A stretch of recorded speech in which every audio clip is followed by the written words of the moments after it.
Hey, it's Tyler of crazyaboutcompost.com, and today's video topic, how to deal with fruit flies.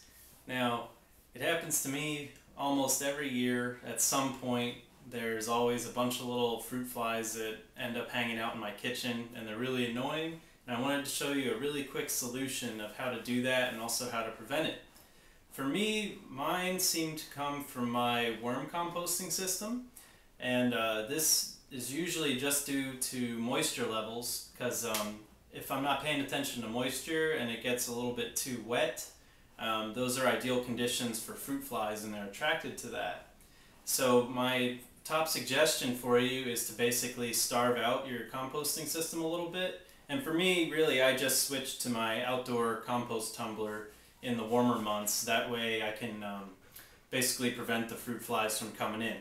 But regardless, I always seem to get a couple anyway, and last night I definitely had some when I was putting some new contents into my worm in the basement.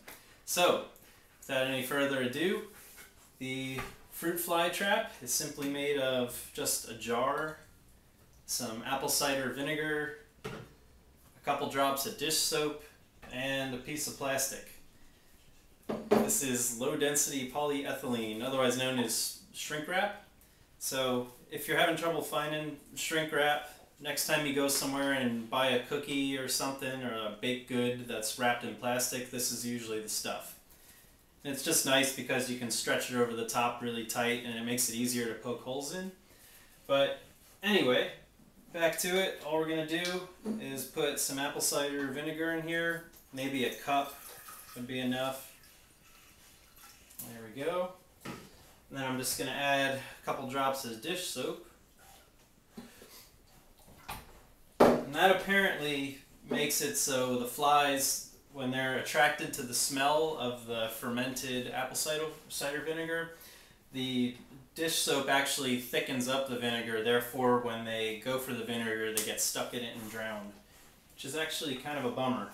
So, if you're not into that method for some reason and you would rather kill your fruit flies in a different way, you could always try a vacuum cleaner. I've found that attacking your problem with a vacuum cleaner a couple days in a row seems to work too, even though it's kind of stupid looking. But anyway, back to this. I'm already done. How long did that take? Like 10 seconds? And for fun, I decided to also do it with red wine, because if you do some research, these seem to be the two that come up the most. So I'm going to put these side by side and see if there's any difference in results. So that's it. Have you ever tried this before? Do you have problems with this kind of stuff? Let me know. Leave a comment, and I appreciate it. Hit the like button. And if you haven't, go to crazyaboutcompost.com and sign up for my free 7-day email course, and where I just give you the ideas and teach you how to set up composting at your house, regardless of if you live out in the country or if you're in a cramped apartment in the city. So again, thanks for watching. Keep it dirty, and I'll talk to you soon.